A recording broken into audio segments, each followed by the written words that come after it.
Hello friends, good morning. Welcome to Aradhya classes. Standard 11, subject accountancy and chapter number 1, accounting and its terminology. Friends, last time ये chapter के अंदर मैंने आपको advantages बताया था. Accounting के मेन एडवांटेजेस क्या है. तो डिफरेंट टाइप्स यहां पर आपको मैंने बताए थे एडवांटेजेस के लिए. आज पार्ट 6 के अंदर अकाउंटिंग के लिमिटेशन समझना है कि अकाउंटिंग की मेन लिमिटेशंस क्या है. बराबर. तो इधर जो भी पॉइंट बता रहा हूं अच्छी तरह ध्यान रख लेना. नॉर्मली बिजनेस के अंदर तो बात करने जाओगे तो अकाउंटिंग मेंटेन करने के एडवांटेजेस ही होते रहते हैं, कोई लिमिटेशन होती नहीं है, समझ लेना. पर फिर भी यहाँ पर लिमिटेशंस को बहुत ज़्यादा इंपॉर्टेंस बताया हुआ है और है 4-5 मेन लिमिटेशंस है कि जो यहाँ पर बहुत ज़्यादा बिजनेस को अफेक्ट करती रहती है. तो 1 बाय 1 मैं आपको यहाँ पर एक्सप्लेन कर रहा हूँ. अच्छी तरह यहाँ पर लिसन करना, सुनना अच्छी तरह. यहां पर नंबर 1 लिमिटेशंस ऑफ अकाउंटिंग के अंदर सबसे मेन पॉइंट यहां पर आएगा, वो है non economic transactions. Number 1 non economic transaction.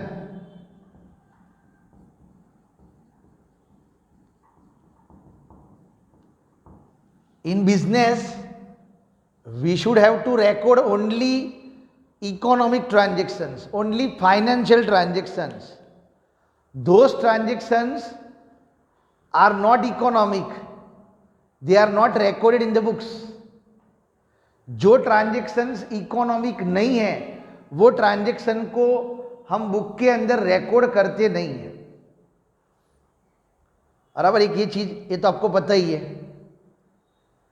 जो चीज को मनी में मेजरमेंट करते नहीं है वो ट्रांजैक्शन को भी हम बुक में रिकॉर्ड करते नहीं है. Only money related transactions are recorded in the books. Somehow फिर भी यहां पर देखने जाओगे तो उसकी लिमिटेशंस है.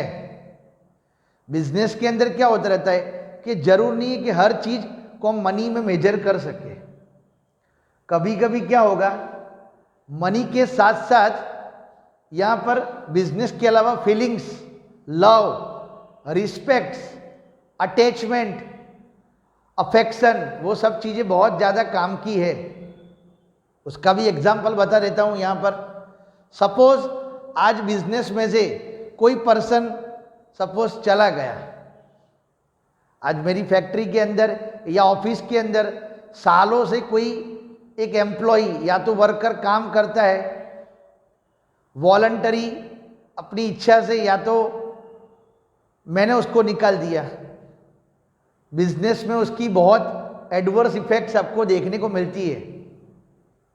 क्या इफेक्ट होगी कि जब भी वो इंसान अपने बिजनेस में से चला जाता है उसकी रिप्लेसमेंट कोई दूसरा पर्सन यहां पर करता है तो जितना एक्सपीरियंस वो पर्सन को होगा उतना नए पर्सन को एक्सपीरियंस नहीं होगा, समझ लो.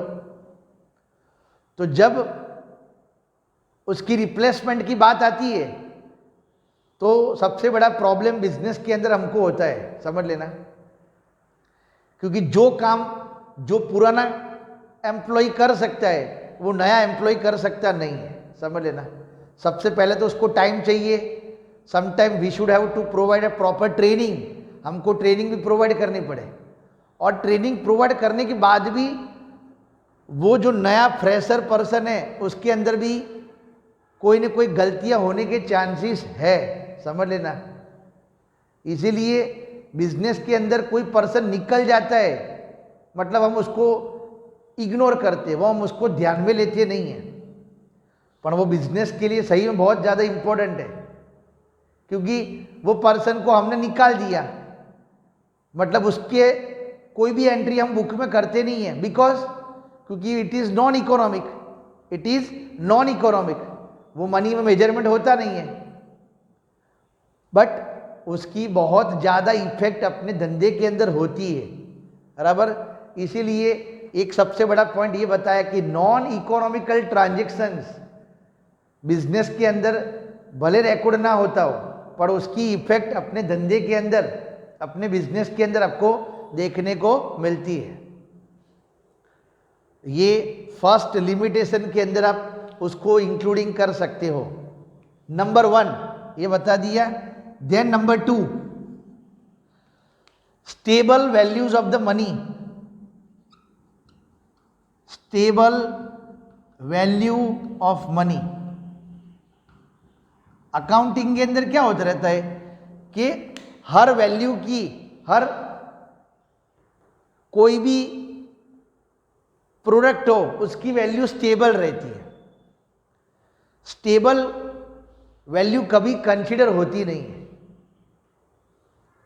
लिमिटेशन के अंदर क्या लिखा है? Stable value. मैं आपको उसका एक एग्जांपल बता रहा हूं कि सपोज बिजनेस के अंदर हमने कोई मशीनरी, बिजनेस रिलेटेड कोई मशीनरी आज से 10 साल पहले खरीदी थी। Before 10 year we had purchase a machine of ₹1 lakh. जैसे जैसे वो मशीन का यूजेस होता जाता रहता है, ऐसे ऐसे वो मशीन की वैल्यू भी क्या होती जाएगी? चेंज। मशीन जो आज से 10 साल पहले 1 लाख रुपए में मिलता था, आज उसकी वैल्यू कम हो रही है। After certain period of time the value of machine will become decrease. अमुक समय के बाद वो मशीन की वैल्यू क्या हो जाएगी? कम। समझ लेना। तो वो जो 1 लाख रुपए वाला मशीन था, आज उसकी वैल्यू 10,000 रुपये है, समझ लो। अब उसकी रिप्लेसमेंट की बात आ रही है। अब वो मशीन को बदलना है और उसको बदल कर हम नया मशीन परचेस करते, तो क्या होगा? We have to provide more value, समझ लेना, कंपेयर टू वो ओल्ड मशीनरी। आज वो ओल्ड मशीन का जब रिप्लेसमेंट की बात आती है, तो वो रिप्लेसमेंट करते समय नए मशीन की ज़्यादा वैल्यू पे करनी पड़ती है, समझ लेना। मतलब वही की वही जो शुरुआत में लाख रुपए थी, या तो उससे ज़्यादा वैल्यू, समझ लो। तो उसका मतलब क्या हुआ? मनी की वैल्यू तो स्टेबल रही, कम नहीं हुई, समझ लेना। That is the limitations of the accounting. ये भी एक आवे सेकंड मोस्ट इंपॉर्टेंट पॉइंट है। ऑलवेज नियम ऐसा होता रहता है कि वैल्यू ऑफ मनी स्टेबल ना चले। समय जैसे जैसे बदलता जाता रहता है, ऐसे तरह से उसकी वैल्यू भी यहाँ पर चेंज होती रहती है। इसलिए अकाउंटिंग के अंदर स्टेबल वैल्यू का कॉन्सेप्ट गलत है, और इसीलिए उसको लिमिटेशन के अंदर यहाँ पर कंसीडर करा हुआ है। देन थर्ड पॉइंट जो यहाँ पर है, historical data.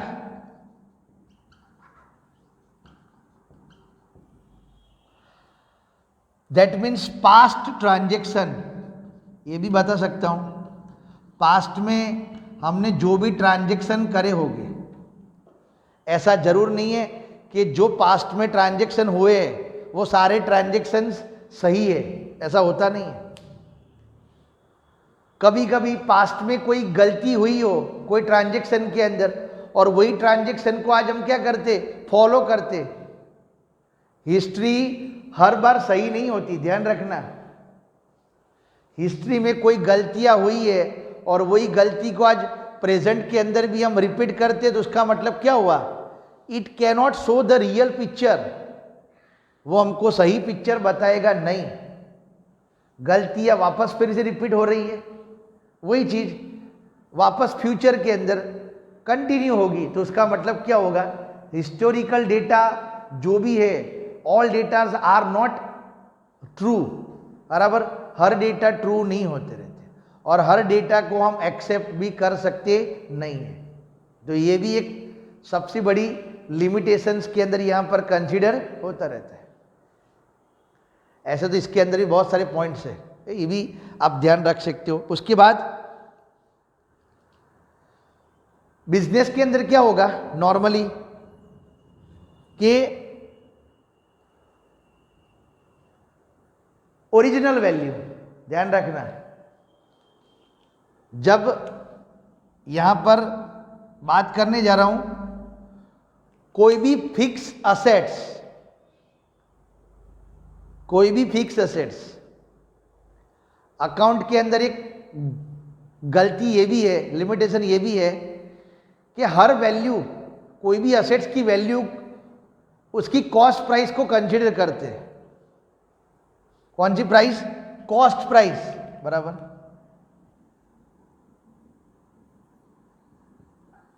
The value of assets is consider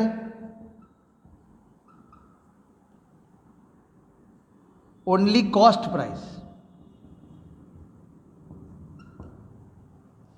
अब कोई भी असेट्स की वैल्यू कॉस्ट प्राइस से कंसीडर ना होवे, असेट्स मतलब समझ लेना जो हमारी प्रॉपर्टीज है उसकी बात कर रहा हूं।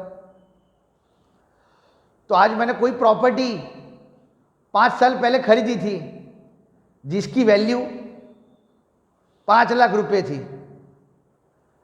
तो कॉस्ट प्राइस से कभी अकाउंटिंग सिस्टम को मेजरमेंट नहीं करते।